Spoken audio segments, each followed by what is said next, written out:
that. So yeah, so moving on then. So it sounds like you sort of, organically kind of grew this a mix of kind of rent to rents, and then did you have some of your own stuff, and then you had people kind of approaching you to management? So how did it sort of start moving forward?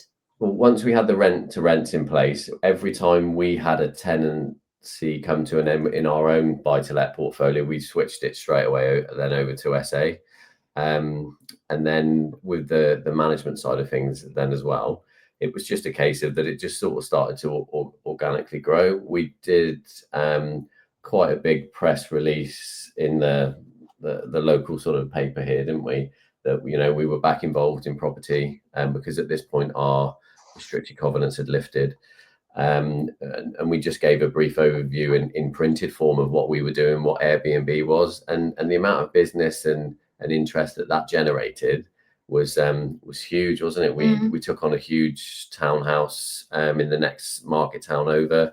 That was a guy that had come from the States. He knew all about Airbnb, and he just thought it was amazing that he finally found somebody sort of this side of the pond that understood what that was, and somebody that could manage his property, in that manner for him. So that was great, wasn't it? And it just seemed to just lead to more opportunities, really. And it just comes back to sort of telling people, what you do. It's always been, or we've always wanted it to be, a lifestyle business, because we kind of like sold the letting agency and didn't want to, we'd had enough of the high pressure that brought to us. So it was very much wanting it to be a lifestyle business.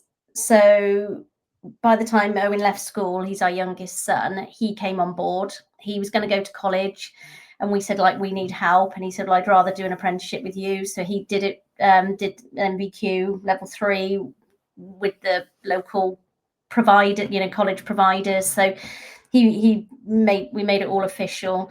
But he came on board. He's still with us, and it just kind of, as word got out, it just got bigger and bigger very quickly. But we then joined a service accommodation boardroom that we met up once a month, and that was really, really useful to us, because it was all service accommodation directors of companies from all over the UK getting together once a month and sharing ideas and business, moving forward. So we joined that, and soon identified that our management model was too much like the letting agency, and basically we weren't charging enough to make enough turnover to cover our costs. So long story short, we looked at the portfolio that we'd grown. I think we'd grown to about 30 properties then, and that was in like the first 2 years.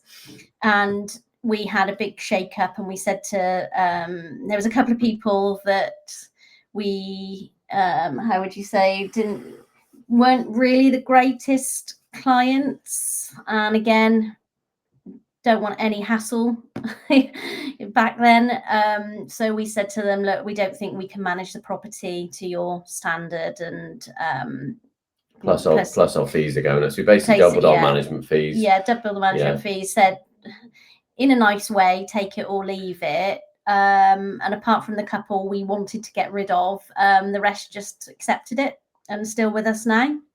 So we halved our portfolio more or less, and doubled we got a couple left, didn't they? And we doubled the management fees, and had a really nice set of properties, set of clients, and like I said, still got them now. So back in January last year, we got Superhost status on Airbnb, which for 30 properties is a massive achievement for the team. Yeah. And I think a lot of that is because of the really good relationship we've got with our clients. We don't ever advertise that we've got space to manage the properties. It's literally like, not invitation only. It's more exclusive, isn't it? If they come to us, we decide whether we want to manage the property or not, because we literally have, as it stands at the moment, a really nice set of properties, a nice set of clients, and that's the only, like I say, the only reason, along with the cleaners and the maintenance guys, that we've managed to get Superhost status. And keep it, and it covers the overheads and everyone's happy. So we are, like I said, quite strict when it comes to like who we're going to take on. But that's so key, isn't it? I mean, when you look back at your letting agents, I mean, some of the things when I hear letting agents talk, I actually really kind of feel for them. They'll say something along the lines of, "Oh yes, you know, we keep mentioning to this landlord that, you know, he really needs to do something to the property. You know, it's the standard is going down and down and down." And having those I mean, there could be all sorts of reasons. You know, there's no judgment, but equally, working with those kind of people makes your business really challenging. And it goes back to like the 80-20 rule, doesn't it? It sounded like 20% of your you know, your people that you're managing for, you know, it wasn't the best relationship. So you want to change it, don't you? You want to get rid of those and actually work with the ones that work with you. And also, I think once you have that exclusivity, you then have real control on your brand, on what you're sharing, and then, you know, inherently what we're doing, isn't it, is providing a service for the end client, for the guests. And that whole thing can cascade down to the guests not having a great experience. And one of the things that we say in our business is, if what you're doing right now, is it contributing to the guest having a great experience? Because if it's not, why are we doing it? Like, you live and die by your reviews, don't you? You know, in this industry. And if you've got a client that won't replace the dustbin because the dustbin lid's broken, that's not going to give, you know, a good impression to the guests. I mean, that's just an example, but you have to have that relationship where you can pick up the phone, and luckily we do, and say to them, right, okay, there's a guest going in at 3 o'clock. Can we get a new dustbin, and can we put it in, you know, obviously at your cost, or will you get it? And between us, we do it. You know, if you've got some awkward person, awkward client, then you're never going to get the reviews that, you know, you need. And also it's headspace as well, isn't it? I had a person that I managed for, and they'd always said that they wanted to, you know, learn on the job. So it was great. They were always going to be sort of moving off on their own. But I remember I got them like a 2 or 3 month booking. It was unbelievable because it had pets as well. And it was an insurance case. And they were getting on a managed rent to rent. I managed to get them profit of £2,000. So it was just huge what they were getting. And anyway, at the end of the second month, she queried 2 hand towels.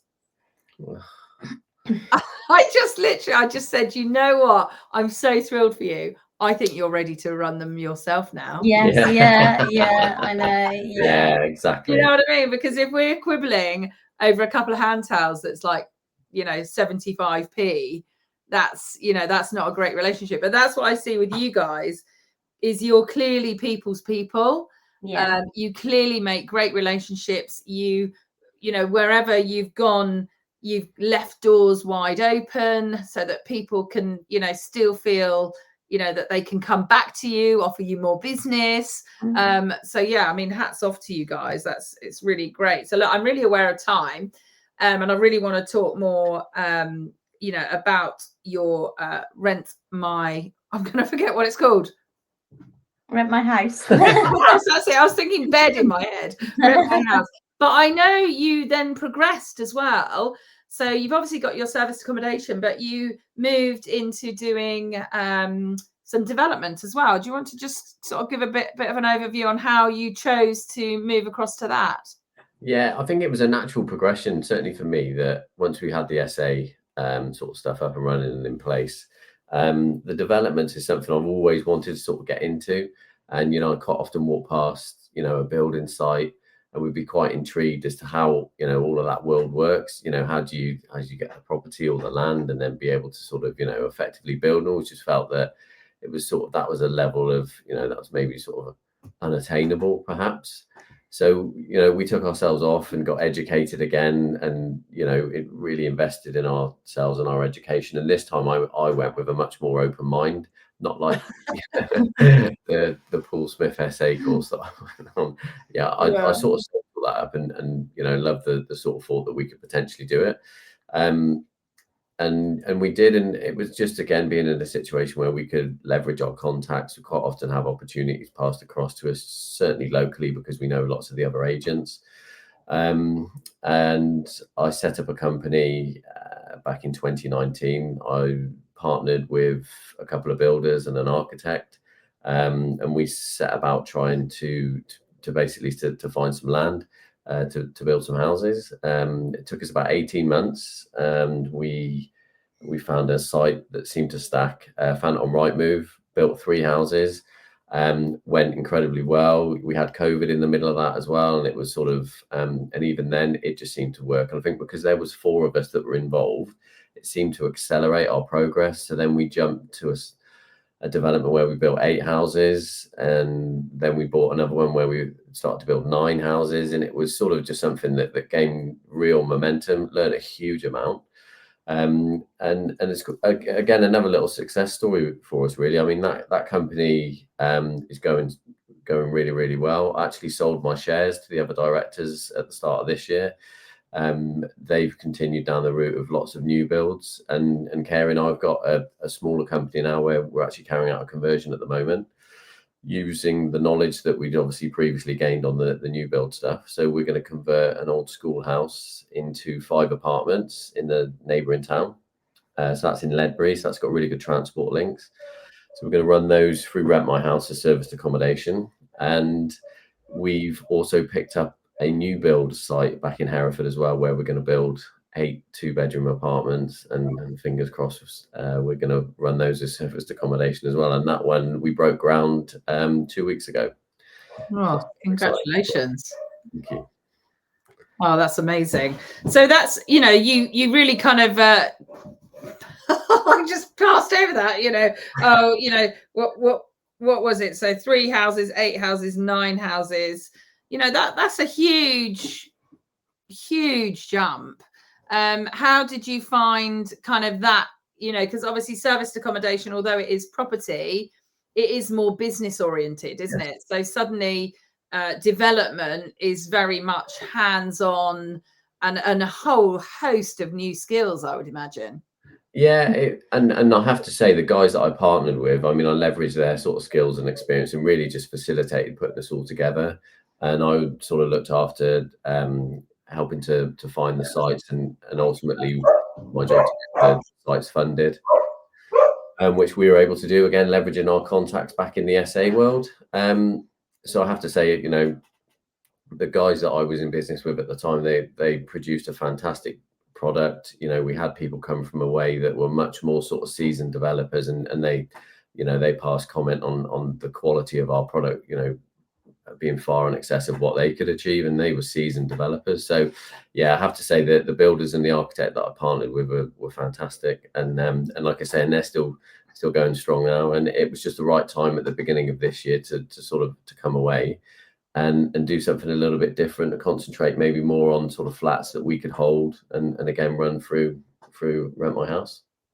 Again, it's a perfect example, isn't it, of knowing what you know, and then utilizing other people's experience as well, so that you can grow. And it's not just, I was trying to say to people, I'm sure you're the same in sort of mentoring people, is that try not to, once you've learned all this information, try to not just completely start again. Yeah, kind of like try and leverage what you've already got. And maybe it's a bit of a sidestep and going up. So you literally, you were able to utilize what you already knew, and then you brought some other people on as well to help you grow that journey, rather than going right back down to the beginning where you would have no idea. And also you're naturally going to make far more mistakes. So I'm sure there were mistakes had, there always are, but I'm sure they were much more controlled. Yeah, without a doubt. And I certainly couldn't have got to where we are without those guys. Yeah, completely recognize that. And I think we're always very good at realizing the bits we're not very good at, and then you outsource those bits, don't you? I mean, some people are of the attitude that they're the best at everything, perhaps, or they can do it themselves. And I think with developments, there's so many moving parts and so much risk and time and everything involved that, in order to sort of de-risk it and work in such a way to sort of deliver the project successfully, it's you outsource those bits and pieces without a doubt. Yeah, no, I love that. I've never had that trouble of thinking that I'm good at everything. I know that I really am not. There's not very many things I'm good at. Nor us. So that's I think that's a good thing. So look, let's jump straight into this rentmyhouse.co.uk. Obviously we've got, booking.com and Airbnb, these huge kind of dinosaurs, but they're rapidly moving dinosaurs, aren't they? They're not slow moving, and they're certainly not dying in any way. So what kind of tell us the story around Rent My House? Well, originally it started live back in 2013 as an online letting agency. So we were a little bit worried at the time about the likes of Purple Bricks and different bits and pieces back prior to when we sold the high street agency. I knew we needed some sort of a high street presence. It worked okay. It never really sort of took off under that guise. We didn't really give it the attention that it probably needed to do that, but we didn't need to go in that direction because obviously then when we sold the high street agency, we never had that presence anymore. So then we sort of parked it, and we sort of we regurgitated it, if you like, or repurposed it when we started the SA journey. And that's always been our SA company, if you like. And we had a channel manager driven website that was very basic, which was great, and that always served a purpose. But we were constantly asked, probably because of the unique domain name, by operators all over the country if they could advertise their properties on our website.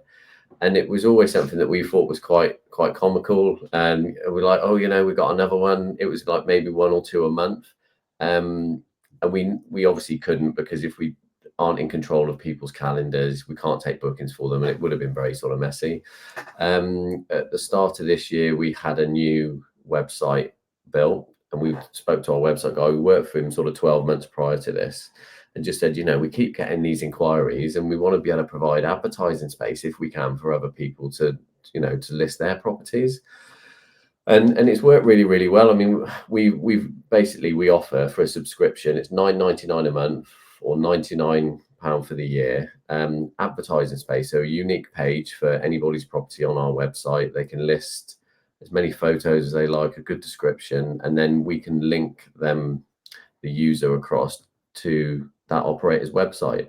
So we've got clients that haven't got a website, that are at the start of their SA journey, that just want to list their phone number and email address.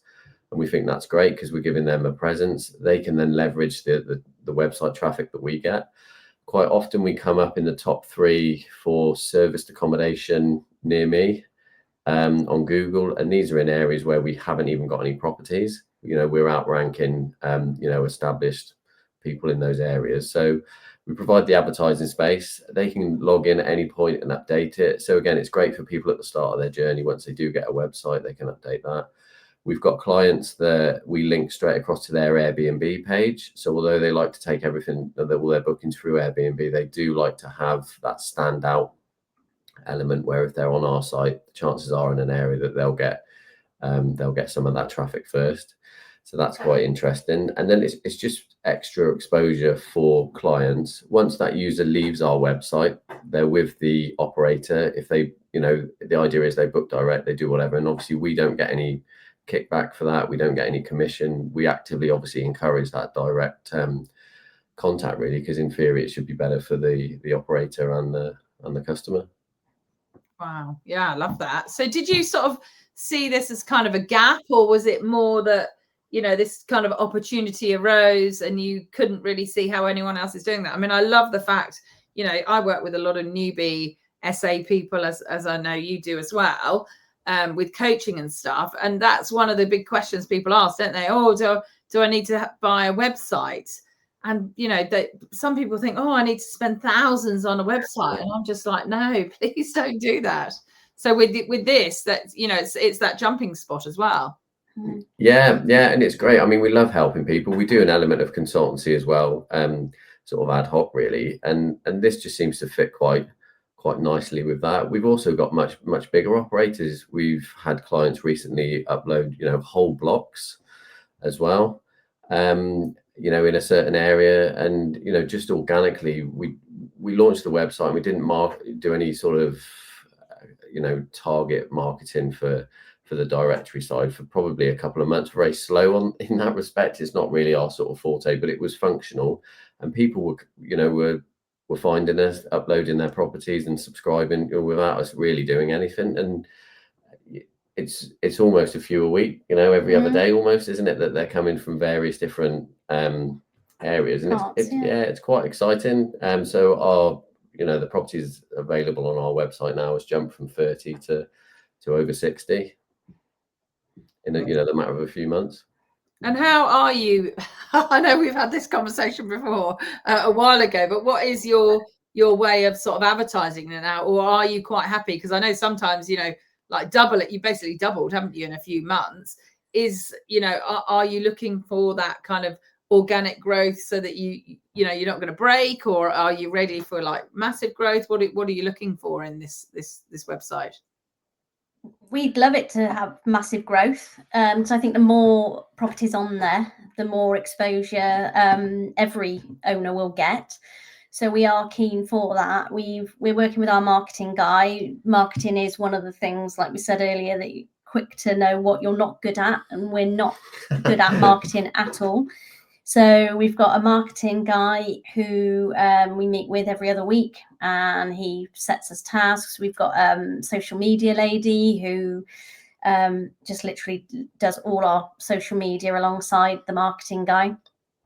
So at the moment we're paying for Facebook adverts. I think we're going to go down the route of Google adverts as well, just to try all these things. I think because it's so new at the moment, we're still like kind of finding our feet, and it's only just recently that the website's been 100% up and running. Just like teething problems. It's been good, hasn't it, to make sure the functionality is there for any sort of large amount of growth, because obviously, as Carey said, all of these things, there's always teething problems, and we seem to be over that now, don't we? But it's really interesting because the marketing guys are focusing in one area, and then there's an influx of properties from another area, so we sort of shift our perspective, and it is a little bit sort of, I don't think you can really second. But also we need to get into the habit now, like we tell other people to do if we were giving them consultancy, is to find out how they've heard about us, because we need to make sure that either the Facebook ads, Google ads, whatever it is that we're paying for are working, because the people we speak to, we don't hear much from, but then these people just turn up. So I think it's going to be more of an organic growth, to be honest. It's almost like it'll be a snowball, won't it? Well, already clearly the growth is on track. Yeah. And for the sort of, so obviously now looking at it from me as a serviced accommodation provider, it's another advertising place. But how about sort of the guests looking on? How do you see it for them? Well, the functionality in respect to the search different bits and pieces has evolved to make it easier for any guest that comes to the site to be able to search by area, location. And that was a bit of a chicken and egg scenario, because you had to have the inventory and the properties in these different areas to be able to sort of create that sort of search journey, if you like. So that's become much more refined now. I think as we get more Google exposure, we're seeing ourselves more direct bookings even in the last 2 months, because again, we're ranked quite highly on Google. So it's almost everyone's helping each other. So we're seeing, like I said, a lot more direct bookings. I think we're up to probably about 80% of a week in direct bookings at the moment. Wow. So if we're getting them, we'd like to think that our clients that are advertising are getting, the same effect. But it's been hard for us as a team in the office to not understand that we're not almost selling a service. We're selling exposure. So we're selling exposure on Google, and ultimately it's how the owners then ask, like we should be, how did you find us? And or say, or quoting Rent My House when they go through, so the owners know this. Obviously not in control of clients' nightly rates and their photographs and things like that. So it's that click through from our site to them to ideally convert into a direct booking. Well, that is the mecca, isn't it, of serviced accommodation, getting those direct bookings. Yeah. And I think especially going into the winter time where, you know, even if you're not in a seasonal area, it can, you know, slow up, especially if you've got contractors and things like that, because the weather isn't always conducive to having, you know, projects moving forward. So yeah. Quite a big, well, it's quite a question we get asked quite often, isn't it, about our contractor market side of things? Because I know there's a lot of operators in the UK that want to get involved, and we've always been quite lucky in Hereford, haven't we, with the contractor side of things. Probably, again, about 90% of our business Monday to Friday are contractors. So they find us through our website as well. So we do say to the operators, you know, if you're looking for getting some more contractor bookings, then, you know, it might be worth thinking of advertising on our site as well. It was always we wanted to have it at a price point that was achievable and sustainable, and because it's not the main thing that we do, it's an add-on, if you like. It, you know, £9.99 a month or £99 for the year, and we wanted it to be that, you know, one booking could pay for that, and then the rest is it really. So it's more of a sort of, I suppose, community led sort of project, if you like, in one respect as well. Yeah, I think it is all sort of coming together, isn't it? And as you say, as you grow, there's so much more that you could potentially do. I mean, you're clear entrepreneurs, and I really, I'm not comparing it, but when you look at the journey of like Property Filter, have you been following Guillaume and Property Filter? I mean, he started off as just, you know, basically set something up for himself. So it's sort of a bit similar.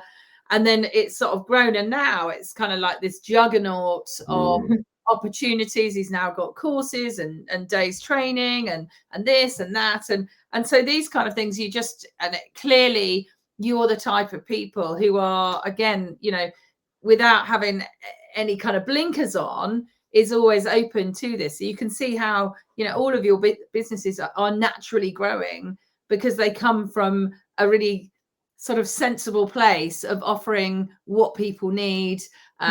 You know, the name. So as you say, you've got this name that's been there for such a long time as well, that to be able to rank highly like that, that's quite something. So I know perhaps the ins and outs of the marketing might not feel like your strengths, but some of the basics that you've put into place over the years clearly do reflect and have enabled you to get that success, really. Yeah, I hadn't thought about it like that. No, that's right.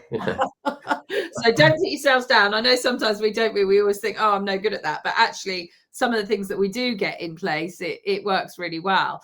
Amazing. Well, look, time is nearly coming to a close. So what are your plans? Obviously, we've got only a few months left of this year. So what are kind of your plans of this year and maybe looking into next year with, you know, with Rent My House and your business in general?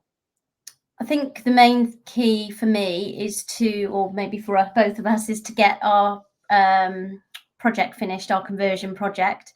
That should be done by the end of this year, and get it up and running for hopefully January, February time. Ideally, well, definitely before the spring. Set up, refinanced and set up as 5 individual Airbnb properties. I think that's got to be our biggest. In the meantime, we've still, I mean, the service accommodation day to day is run by Owen and our sister-in-law Sarah, so we don't massively get involved in that. And then keep going with the directory, really. And, you know, like I said, each listing that we have will help the whole collectively. Collectively, the whole directory. Amazing. Oh, I love that. So if people want to find you, obviously we've already mentioned rentmyhouse.co.uk, and I know Micah, my fabulous office manager, is sharing that as well. But can they find you on social media or anything like that? Where else can they find you? Yes, we've got Rent My House is on Facebook, Twitter, not Twitter, well, it is on Twitter, Facebook, Instagram, all the usual places. And then sort of personally, obviously, you know, we're on LinkedIn, and we've also got so Rent My House is part of a group of companies, which is Matrix Consultancy Group, and that's the domain actually for that site as well. So that's matrixconsultancygroup.co.uk. So they can reach out to us there as well. Always sort of happy to help. You know, people can book a free half-an-hour call if they've got any questions in relation to, you know, SA or property or business in general, really, as well. Amazing, amazing. Well, look, guys, I really, really appreciate you coming on, because I think sometimes when we look at, say, booking.com and Airbnb, as we said, there's such huge kind of operators that sometimes you can't necessarily see how you might have something that is sort of similar but works on a smaller basis. And that's what I really love about what you've created here, is it enables, you know, people to have something different, to have a space that's their own, perhaps when they're starting out, or even, as you said, as another avenue, because let's be fair, we're all looking for more avenues to be able to get those direct bookings or to get that. So I'm certainly going to be pushing that across, you know, my mentees and anyone that I come across, because I really think it's I think it's got a lot of legs to it, as you've seen already. And I really like that. So amazing. Well, look, maybe a closing comment from you guys, you know, to especially at the moment with the you know, the budget coming up at the end of the month. Should we all be running from property, or is there still opportunity? We often chat about this. I mean, you know, there's always moves and waves and sort of changes, you know, in the property world, and I think that it always brings with it a new set of opportunities. And I think there's always something that you can, you know, some positives and some, you know, create a service to suit a certain need that's, you know, come about from that. So I would just say for people to, you know, remain positive. Remain in haste. Definitely. I think with the whole, you know, changes in legislation and tax implications, there are going to be quite a lot of independent people or operators that will get scared, sell up, and then that will just push up the demand. Yeah, I mean, there's always going to be opportunities, isn't there? So it's just finding them, and we can quite clearly see that you're always going to be there with your blinkers open, seeing those opportunities and grasping them while you can. Yeah, definitely. Mike and Kerry, thank you so much. It's been really great chatting to you again, and really look forward to seeing how the Rent My House grows going forward. So thanks for having us. Thank you for having us. Thank you so much, guys. Take care.